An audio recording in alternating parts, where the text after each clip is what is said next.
Everyone, hope you're doing well. Well, it's the end of the month, so I wanted to do a little reading update. So, just talk about stuff I'm reading, stuff I read over the past month. I'll start out with Persepolis, the graphic novel by Marjane Satrapi. I know this is a classic graphic novel, but I'd never read it before, and read it a few weeks ago. Uh, really good book. It's an autobiographical. It's about the author in her life growing up in Iran, in Tehran, in the late 70s and through the 1980s as the country experienced a revolution. The Shah's government was overthrown by a fundamentalist government, and it's from the perspective of a young child and her parents.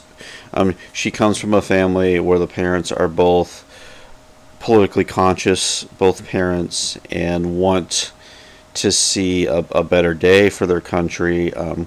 Life under the Shah was a very authoritarian country under the Shah, but when the Shah was overthrown, an even more repressive government took over, especially repressive towards women. So it's the book deals with a lot of heavy subject matter, but it's just a really good family drama, and also I think worthwhile just for the historical viewpoint that we have in this book. It's valuable for that purpose as well. Deals with a lot of serious subject matter, but there's also a lot of humor in this book too that I think is great. I believe it's often compared to Mouse, the Art Spiegelman graphic novel, and yeah, I think those two graphic novels definitely complement each other well. But highly recommend Persepolis. And let's see, a couple of film related books I read. This one was about the De Palma decade, Redefining Cinema by Laurent Bouzerau. This is about the filmmaker Brian De Palma, focused on his work in the 70s and 80s, making films like Carrie and Blowout and The Fury, movies like that were considered at the time to be more like a Hitchcock type imitation, but there's much more to Brian De Palma than that. And this is a good intro to De Palma. The book is almost more of an oral history where the author was able to interview a lot of people who were involved in the making of these movies, and we learn a lot about them. The Fury, Phantom of the Paradise, interesting Sisters Dressed to Kill. So a lot of great analysis, a lot of good insight on the making of these films during a fascinating era. So this was this book, and then another new film book that just came out. This is a book about Ed Wood, Made in Hollywood by Will Sloan. Big fan of Will Sloan, who's mainly known as a podcaster, I believe, with his Important Cinema podcast and the Michael and Us podcast. But this book is about Ed Wood, who you might know from the Tim Burton movie that came out in the 90s, who was played by Johnny Depp in that movie. And Ed Wood became well known what his claim to fame was, shortly after he had passed away in the late 70s, his movie Plan 9 from Outer Space was voted in this poll as the worst film ever made.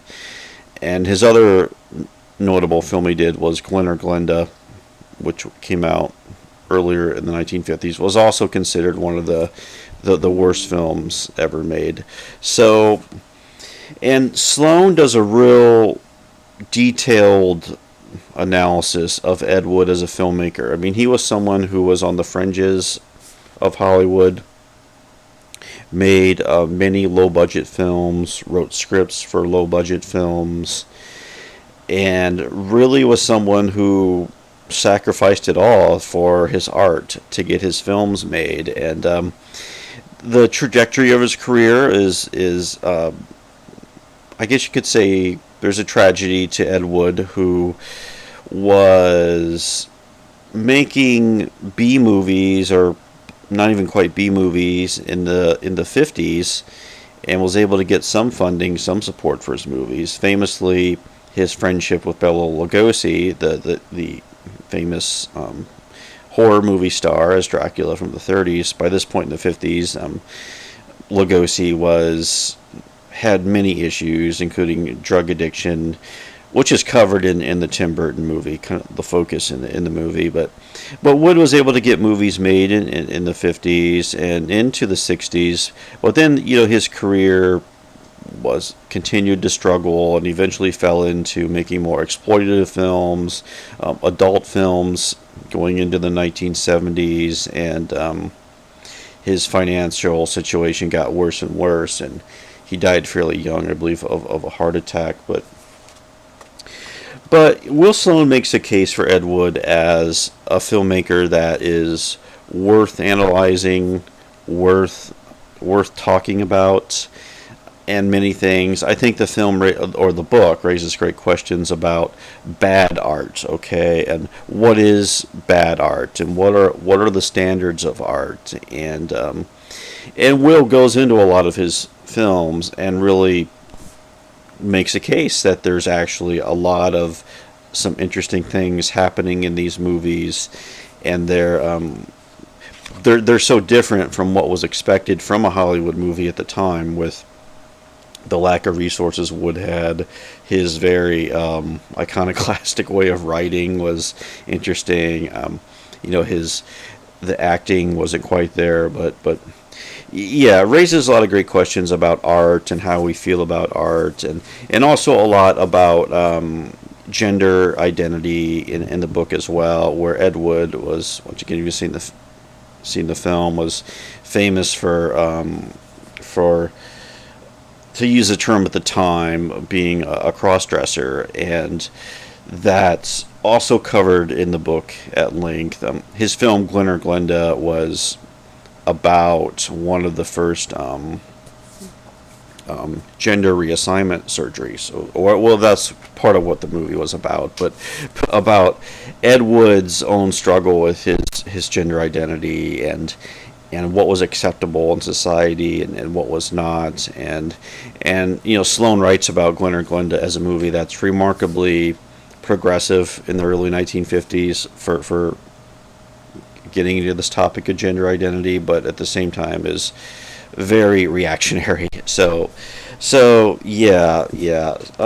But since the time he's passed away, Ed Wood's become a cult figure, no doubt, and a kind of almost like a saint-like figure of filmmakers on the fringe who suffered for their art, some of it due to their own self-destructive tendencies, some of it just due to the restrictions of the system. But nevertheless, he was someone who pursued his dreams and met with it, and lived his dreams.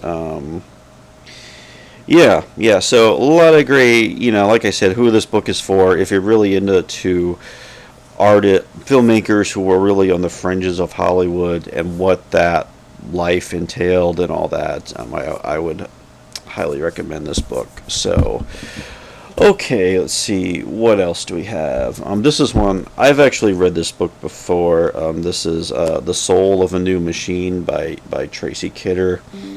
This was it's a book about a computer company in the 1980s that tried to develop their own personal computer. And I'm really interested in books on technological developments and innovation, 60s, 70s, 80s, 90s in particular, and I know this is a real classic in the field. I'd read this a few years ago, but I wanted to go back to it and read it again. I know this book was a big influence on the TV show *Halt and Catch Fire*, which is set in the 80s and is about a fledgling computer company at that time. So yeah. So this is be the first of some books I want to read that deal with that subject matter. And then finally, I've been reading a classic this month as well, Moby Dick, Herman Melville. This is the Penguin edition I have here. I've been taking my time through this one. I'm about almost at the halfway point. I started this early this month, and I try to read at least a hour a day on this book. And I'd never read the whole book before. I think I'd probably tried to read the entire book before, but it never quite made it through. But yeah, I am enjoying it this time, and it's well done. I'm actually reading along with the audio version, and I will say the audio version of this book really does make it come alive on the page. So that's a great way into this book if you can find a good audio version of it. And yeah, I mean, my impressions of it so far, I mean, it's just, I think you get the sense of the depth of Melville's mind, how it's a sea adventure, but the shifting tones of the chapters, which you have philosophical chapters, you have chapters about science, you have chapters about whaling, the history of whaling, geographical chapters about the culture of whaling. It's almost like a documentary within the novel where we go back to the main story that's happening on the Pequod on the ship, and we have, like I said, all of this. I know that can take some people out of it when Melville goes on these digressions about, I mean, there's one chapter I just read, it's about the representation of whales in art through history. So it's a really complete novel. Ishmael, the narrator, just get the sense of what an incredible mind this narrator had. Clearly a very well-learned person, but clearly Ishmael is a stand-in for Melville and Melville's own experience with whaling, and but also you can tell a very disciplined mind that Melville had. So yeah, I'm enjoying the book, and the sign of a good book, it leads you to want to read more about the subject matter in the book. So I also read In the Heart of the Sea, this Nathniel Philbrick book, which is about the tragedy of the whale ship Essex, which happened in 1820. A whaler that was destroyed by a whale. The boat was destroyed by a sperm whale, and basically most of the crew was stranded out in the middle of nowhere in the Pacific, and they had to go to extreme lengths to survive. So this is like an incredible survival story that actually happened, which Melville mentions a few times in the novel as well. So there's a good tie-in between these two. And yeah, I know there was a film made, I think a Ron Howard movie a few years ago made on this as well. But yeah, a good book. Great companion, nonfiction companion to it.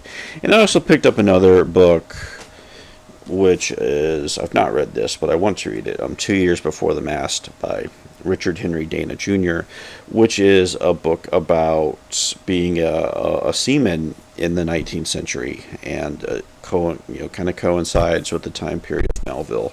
So it's a really good first-person account of working and living at sea during this time period. So I definitely want to read this at some point this year. I'll get to it at some point. So yeah, I think that's kind of pretty much gets me caught up with what I've been reading over the past month. Thanks for watching. If you have any comments, I always happy to hear them. If you have anything to suggest, or just any comments on anything I said. So all right, thanks for watching. I'll see you later. Bye.